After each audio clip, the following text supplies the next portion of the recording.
Hello दोस्तों, कैसे हो सब लोग। हमें पता है जब से सीजन 24 का रिजल्ट आया आप सब बहुत टूट चुके हो अंदर से, और एसएससी के ऊपर तो आपका बिल्कुल भरोसा है ही नहीं। बहुत सारे रीज़न है भरोसा ना करने के पीछे। नॉर्मलाइजेशन के नाम पर जो घोटाला किया गया वो एक बड़ा रीज़न है।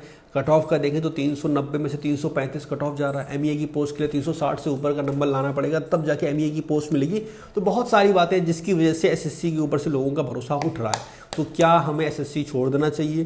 क्या एसएससी की तैयारी करनी चाहिए? जो पुराने बच्चे हैं वो क्या करें, और जो नए बच्चे आने वाले हैं इस फील्ड में जो सोच रहे थे कि हम एसएससी सीजन 25 देंगे या पहली बार तैयारी कर रहे हैं, क्या उन्हें तैयारी करनी भी चाहिए या नहीं? तो इस वीडियो में इन सारी चीज़ों के बारे में डिस्कस करेंगे। बाकी जो नॉर्मलाइजेशन वाला स्कैम चल रहा है इसकी अगर बात करें, जो रिजल्ट आया तो इसके लिए एक ट्विटर कैंपेन कल 11 बजे सोचा जा रहा है। सारे टीचर्स आपस में डिस्कस कर रहे हैं। कोर्ट केस की बात चल रही है, तो वो जैसा होगा आपको हम अपडेट करके वीडियो के जरिए बता देंगे। बाकी जो भी अपडेट होगा हम टेलीग्राम पर भी डाल देंगे, तो टेलीग्राम सब लोग ज्वाइन कर लेना। कोई भी अपडेट होगा शायद वीडियो बना के ना बता पाए, लेकिन टेलीग्राम पे तो आपको अपडेट मिल ही जाएगा। ठीक है, तो टेलीग्राम सब लोग ज्वाइन कर लेना। लेकिन इस वीडियो में अपन बात करने वाले हैं उन बच्चों के लिए जो सीजन 25 को टारगेट करके बैठे थे, लेकिन अब उनके मन में डर आ गया है कि हमें करना है तो करना क्या है। कुछ समझ में नहीं आ रहा कि तैयारी करें भी या नहीं करें। तो इस वीडियो में टोटल 3 पॉइंट्स हम आपको बताने वाले हैं। तीनों बातें आप बड़े ध्यान से सुनना, आपको सब समझ में आ जाएगा कि आपको आगे कैसे बढ़ना है। और एक बात, ये चीज़ हमको एज अ टीचर नहीं, एज अ बड़े भाई आपको बताएंगे, क्योंकि हम ये मान के चलेंगे कि मेरा छोटा भाई है, उसका 2024 में सिलेक्शन नहीं हुआ, या फिर वो पहली बार 25 की तैयारी कर रहा है। तो अगर मेरा छोटा भाई यहाँ पे होता तो हम उसे क्या सजेशन देते हैं, बस वही बातें आपको बोलने वाले हैं। देखो, पॉइंट नंबर 1, जब बच्चा एसएससी छोड़ने की बात करता है, क्योंकि पहला सवाल तो यही है कि एसएससी छोड़े या ना छोड़े, तो अगर एसएससी छोड़ने की बात करता है तो सबसे पहला चीज़ उसको दिमाग में जो आती है वो आती है कि क्या हमें बैंक की तैयारी करनी चाहिए। बात सही है, क्योंकि ये है। अच्छा, बैंक की तरफ जाओगे तो पहले हम आपको बता दें, बैंक की तरफ आप अगर तैयारी करते हो तो अगर एसएससी और बैंक को हम कंपेयर करें तो बैंक का एग्जाम थोड़ा सा ज़्यादा आसान होता है। लेवल वाइज पेपर की बात नहीं कर रहे, जो प्रोसेस है उसकी बात करें वो थोड़ा सा आसान होता है। लेकिन मुश्किल काम वो होता है कि बैंक में जब आपकी नौकरी लग जाएगी, एज अ क्लर्क लग सकती है, पीओ लग सकती है, या कोई और पोस्ट पर लग सकती है, तो वहाँ का जो वर्क लाइफ बैलेंस है वो एसएससी जितना आसान नहीं है। मोटे मोटे शब्दों में अगर मैं एक लाइन में एसएससी और बैंक में कंपैरिजन बताना हो तो एसएससी का जो प्रोसेस है नौकरी लेने का वो बहुत मुश्किल है, बैंक का वो थोड़ा सा आसान है एसएससी के मुकाबले। बाकी नौकरी के बाद की ज़िंदगी एसएससी की आसान रहती है। और बैंक वाले आपने अक्सर देखा होगा कि पीओ बन गए लेकिन फिर भी एसएससी की तैयारी कर रहे हैं। बहुत बार आपने ऐसे केसेस देखे होंगे। तो पहला पॉइंट, अगर आप बैंक की तरफ जाना चाहते हो तो हम ये चीज़ पहले से बोलते हैं, जो ज़िंदगी जो सपने आपने एसएससी की नौकरी में सोचे थे वो नहीं मिलेंगे आपको बैंक में। आप बताओ ना, आपने कितने ऐसे लोगों को देखा है जो एसएससी सीजल में सिलेक्ट हो गए फिर भी बैंक की तैयारी कर रहे हैं। पर बहुत से लोग ऐसे देखे होंगे जो बैंक में सिलेक्ट हो गए पर एसएससी सीजल की तैयारी फिर भी कर रहे हैं। क्यों? क्योंकि एसएससी का जो वर्क लाइफ बैलेंस है ये बड़ा अच्छा होता है। अच्छा, एक चीज़ और है, माना कि वहाँ प्रोसेस थोड़ा सा आसान है लेकिन पढ़ना आपको तब भी पड़ेगा, पहली चीज़। दूसरी चीज़, प्रोसेस आसान है इसका मतलब ये तो नहीं कि वहाँ सबकी नौकरी लग जा रही है। भाई जैसे जितना कंपटीशन यहाँ है कहीं ना कहीं, हाँ एसएससी में थोड़ा ज़्यादा कंपटीशन है, वहाँ थोड़ा सा कम होगा, लेकिन पढ़ना वहाँ भी पड़ेगा। प्रोसेस वहाँ का भी लंबा है और चीज़ें वहाँ भी खतरनाक होंगी। तो रिस्क तो दोनों में है, एसएससी में थोड़ा ज़्यादा होता है, बैंक में थोड़ा सा कम होता है। ठीक, तो जो लोग ऑलरेडी 1 साल दे चुके हैं कि एसएससी में दे चुके हैं और 70-80 नंबर 100 नंबर के आसपास स्कोर करने लगे हैं, हम बिल्कुल नहीं बोलेंगे कि आप अब इस फील्ड को स्विच करो।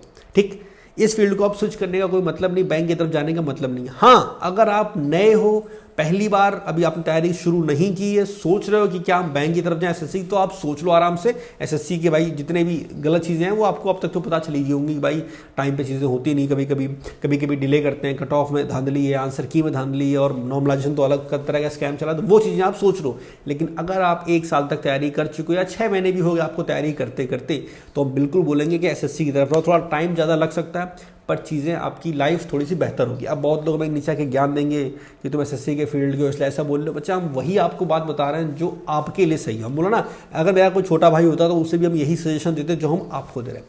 पॉइंट नंबर 2, क्या हमें किसी और एग्जाम की तैयारी करनी ही नहीं चाहिए? नहीं, करनी चाहिए, लेकिन उन एग्जाम की तैयारी करनी चाहिए जो एसएससी से मिलते जुलते हैं।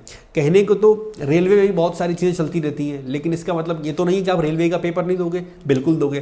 तो जिसका सिलेबस अपने एसएससी एग्जाम से मैच करता है उन सारे एग्जाम की आप तैयारी करोगे। जैसे बहुत से लोग हमने देखा सिर्फ सीजीएल का एग्जाम देते हैं, वो सीजीएल पर ही फोकस करते हैं। नहीं, ये नहीं करना। सीजीएल के अलावा सीपीओ हो गया, सीएचएसएल हो गया, एमटीएस हो गया, जीडी हो गया, स्टेनो अगर आती है तो स्टेनो भी हो गया। तो एसएससी के जितने अदर एग्जाम है जिसके लिए आप एलिजिबल हो वो सारे एग्जाम भी आपको देने हैं, यहाँ तक कि एमटीएस भी हो सकता है जैसे अभी प्रेजेंट हम बोल रहे हैं कि नॉर्मलाइजेशन तो लक बेस्ड हो गया, जिसका लक अच्छा होगा उसको नौकरी मिल जाएगी। हाँ ठीक है, बात आपकी सही है कि जिस हिसाब से ये प्रोसेस है इसमें लक बेस्ड चीज़ें हो रही हैं, लेकिन एक जगह मान लो सीजन में आपका लक खराब होगा, शायद CHSL में खराब ना हो, शायद CPO में खराब ना हो। तो जिस एग्जाम के लिए आप SSC के जितने भी एग्जाम हैं इनके लिए अगर आप एलिजिबल हो तो आपको इनकी तैयारी करनी चाहिए, फॉर्म भरना चाहिए, पेपर भी देना चाहिए। ठीक है, ये हो गया मेरा पॉइंट नंबर 2। और अदर एग्जाम जैसे रेलवे का एग्जाम हो गया, भाई रेलवे का SSC का सिलेबस लगभग सेम सा होता है, आप तैयारी कर सकते हो साथ में। NTPC का पेपर आ रहा है, जान लगाओ NTPC में, ग्रुप डी का पेपर आ रहा है उसमें जान लगाओ, तो इनकी आप मेहनत कर सकते हो। इसके अलावा अदर एग्जाम भी होते हैं, जैसे यूपी के एग्जाम होगा, जैसे मान लो यूपी पुलिस कांस्टेबल का एग्जाम हो गया, या लेखपाल का एग्जाम फ्यूचर में आता है। तो जो एग्जाम आ रहे हैं जिनका सिलेबस आपके SSC से मिलता जुलता है, थोड़ा बहुत चेंज है। जैसे यूपी के एग्जाम में क्या होता है कि SSC में इंग्लिश पूछते हैं, वहाँ हिंदी पूछते हैं, तो आपको हिंदी थोड़ी अलग से पढ़नी पड़ेगी, तो आप बैलेंस कर सकते हो। कहने का मतलब है जिनका सिलेबस SSC से मिलता जुलता है उन सभी एग्जाम को आपको भरना भी है और उन सभी एग्जाम की आपको तैयारी भी करनी है। कोई ईगो नहीं रखना है कि नहीं हम तो SSC सीजल की तैयारी कर रहे हैं, हम सीजल की नौकरी लेंगे। हाँ, आपका सपना है इंस्पेक्टर बनने का, बिल्कुल आप सीजल की तैयारी कर रहे हो, सीजल की नौकरी लो, लेकिन उससे पहले कुछ बैकअप के रूप में अगर आपको मिल जाएगा तो वो आपके लिए बड़ा अच्छा रहेगा। जैसे एक बच्ची है चंचल, उसका MTS निकल गया, सीजल में चांस था पर सीजल में नहीं हो पाया उसका, लेकिन MTS उसका निकल गया। अब वो टेंशन फ्री है, माना कि उसका सपना था इंस्पेक्टर बनने का, वो बन नहीं पाई, पर MTS बन गई, उसका एक बैकअप है MTS के रूप में, घर वाले ज़्यादा कुछ बोलेंगे नहीं एंड शादी का कोई प्रेशर भी नहीं आएगा। और अब वो सीजल की तैयारी करके सीजल 25 में मेहनत करने वाली है। हमने उसे यही बोला कि बच्चा तुम सीजल 25 की मेहनत करो। तो ये हो गया पॉइंट नंबर 2 कि आपको किस किस एग्जाम को कवर करना, जो सिलेबस आपके SSC एग्जाम से मैच करे उसकी आप तैयारी करो। पॉइंट नंबर 3, एक बहुत ज़रूरी चीज़, आप सभी जानते हो अभी ट्विटर कैंपेन होगा, कोर्ट केस होगा, उन चीज़ों में टाइम लगता है, क्योंकि भाई कोई भी अगर आपको चीज़ सही करनी है तो सही करने में टाइम लगता है। और SSC है वो ऐसे नहीं मानती। अभी जब प्री का लिए जब केस किया गया था तो SSC ने सुप्रीम कोर्ट से सबसे पहले यही बोला था कि आप हमारे काम में बाधा डाल रहे हो, चीज़ों को डिले कर रहे हो। तो SSC तो वो आसमान में बैठा, जहाँ पहुँचना उतना आसान नहीं है, तो वहाँ पर जो भी रिफॉर्म होंगे उसमें टाइम लगेगा और उम्मीद करते हैं कि रिफॉर्म्स हों। हम आपको एग्जांपल दें, 2017 में केस बहुत लंबा चला, स्टे लग गया, CBI जांच हुई, सब कुछ हुआ, 18 में कोई केस नहीं हुआ, फिर 19 में बवाल हुआ खूब लंबा, 20 में कोई केस नहीं हुआ। कहने का मतलब अगर एक साल केस चलता, चीज़ें खराब होती तो अगले साल SSC थोड़ा डरता है चीज़ों को करने में। सेम इसी साल अगर मान लो 24 में ये सब बवाल हो भी गया तो अगर रिफॉर्म आते हैं बहुत अच्छी बात है, फिर भी हमारा चांस है कि 25 में ये सारी चीज़ें ना हो, क्योंकि हम आगे जब बढ़ते हैं तो सोचते हैं कि जो पुराना पास्ट है, जो चीज़ें खराब हुई है वो दोबारा रिपीट ना हो। ठीक है, तो जो भी रिफॉर्म होंगे उससे 25 को 26 27 आने वाले एग्जाम में आपको बहुत फ़ायदा मिलने वाला है।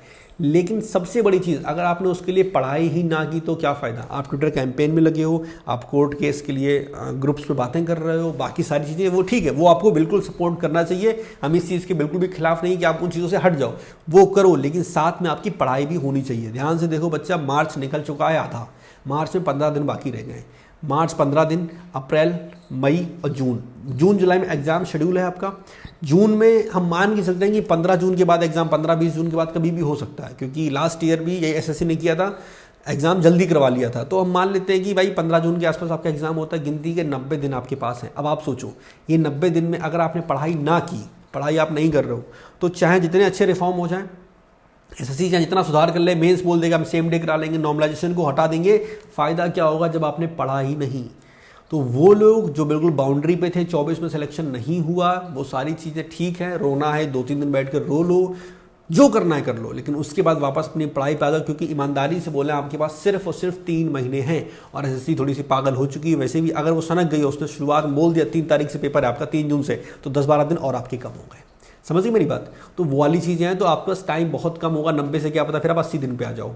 तो जो 90 दिन है इसके लिए आप पढ़ाई करो। हाँ, इन 90 दिन में जो आप पढ़ाई करोगे, इसके लिए मेरी तरफ से क्या हेल्प आपको चाहिए वो आप नीचे कमेंट सेक्शन में ज़रूर बताना।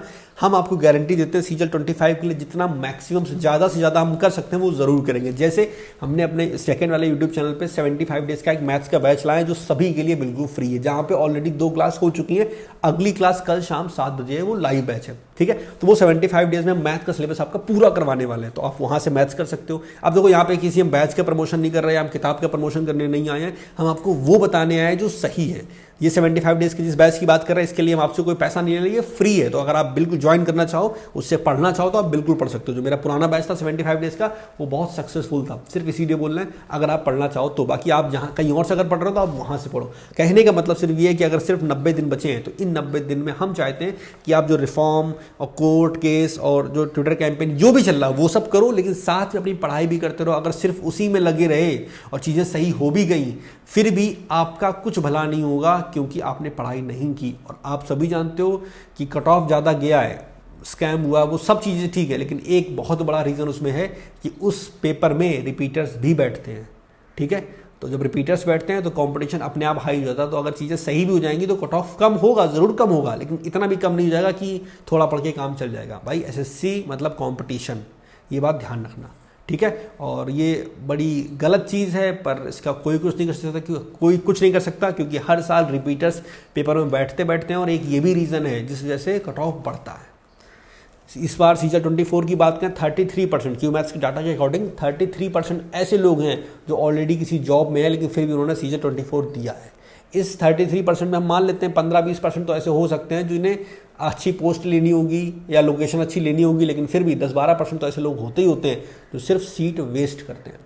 ऐसे लोगों को धिक्कार है, पर वो चीज़ें हम बोल सकते हैं, अपनी तरफ से हाथ जोड़ के रिक्वेस्ट कर सकते हैं, पर उनका कुछ नहीं कर सकते। तो आपकी पढ़ाई अभी आपके हाथ में कि 90 दिन आपके पास हैं। ठीक है, तो यही मेरा तीसरा पॉइंट है कि अगर 90 दिन है तो इसको अच्छे से यूटिलाइज कर लो। बाकी इन 90 दिन में आपको मेरी तरफ से क्या चाहिए, आप क्या चाहते हो, हम किस हिसाब से आपकी हेल्प करें। जैसे हमने 90 डेज़ के शेड्यूल के लिए प्लान कर रखा, वो सारी चीज़ें कर रखी, लेकिन जो रिजल्ट आया, बच्चे भावड़ आ गए, इन चीज़ें माहौल एकदम ख़राब हो गया, तो इसलिए हम इसलिए थोड़ा सा रुके हुए। इसके अलावा हमने रेलवे के जो बच्चे थे उनके लिए 45 डेज़ का प्लान भी तैयार किया था एनटीपीसी का, लेकिन क्योंकि ये सारी चीज़ें हो गई इस वजह से थोड़ा सा उसमें डिले हो गया। तो अगर आप बताओ तो वो चीज़ हम आपके लिए करने को तैयार है, वो सब कुछ रेडी है।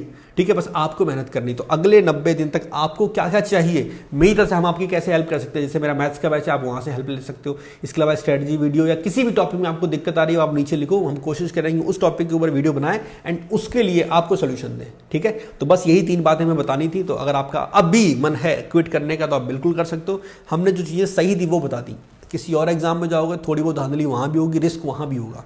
तो जो लोग बिल्कुल नए हैं वो आराम से सोच लो, जल्दी नहीं एसएससी में आने की, लेकिन जो ऑलरेडी 1 साल से हैं या 24 में बाहर हुए हैं, हम बिल्कुल नहीं बोलेंगे कि आप बाहर जाओ, कि सब दो। बाकी सबका सोचना अलग अलग होता है, किसी को लग रहा है कि छोड़ दो, लेकिन वही बात है ना कि आप 90% दूरी तय कर चुके हो, आखिरी के 10% को कवर करना है, तो वो ज़्यादा बेटर रहेगा बजाय इसके कि आप वापस 0% पर जाओ, फिर वहाँ से शुरुआत करो, एक नई शुरुआत। एसएससी से बैंक में जाओगे तो जाहिर सी बात है कि आपको सब कुछ 0 से शुरू करना पड़ेगा। ठीक है, जो हम चीज़ें बोल रहे हैं हमें पता है ये इतनी आसान नहीं होने वाली, लेकिन ये प्रैक्टिकल है, पॉसिबल है। बाकी आप किसी भी एग्ज़ाम की तैयारी करोगे, चाहे यूपीएससी की करो, एसएससी की करो, बैंक की करो, रेलवे करो, थोड़ा बहुत तो चीज़ें हर जगह आपको ये प्रोसेस हर जगह लंबा देखने को मिलेगा। इसके अलावा मेहनत आपको हर जगह करनी पड़ेगी। तो बेटर है कि जिस फील्ड में आप हो, थोड़ा सा चीज़ें बची हैं, आप उसे कंप्लीट करो एंड सिलेक्शन लो, बात खत्म। और ये सिर्फ हम इसलिए नहीं बोल रहे क्योंकि हम एसएससी के फील्ड की वीडियोज़ बनाते हैं, बिल्कुल भी नहीं। हम सिर्फ इसलिए बोल रहे हैं ताकि आपके फ्यूचर का सवाल है और हमें पता है आपके लिए इस समय क्या सही है। बाकी इस वीडियो में इतना ही। आप अगर आपका कोई सवाल है, कोई सुझाव या कुछ भी आपसे बोलना चाहो या कुछ बताना चाहो या कुछ भी XYZ, तो आप नीचे कमेंट सेक्शन में ज़रूर बताना। हमने एज अ बड़े भाई जो हम कर सकते थे वो करने की पूरी कोशिश की और आगे भी आपके लिए करते रहेंगे।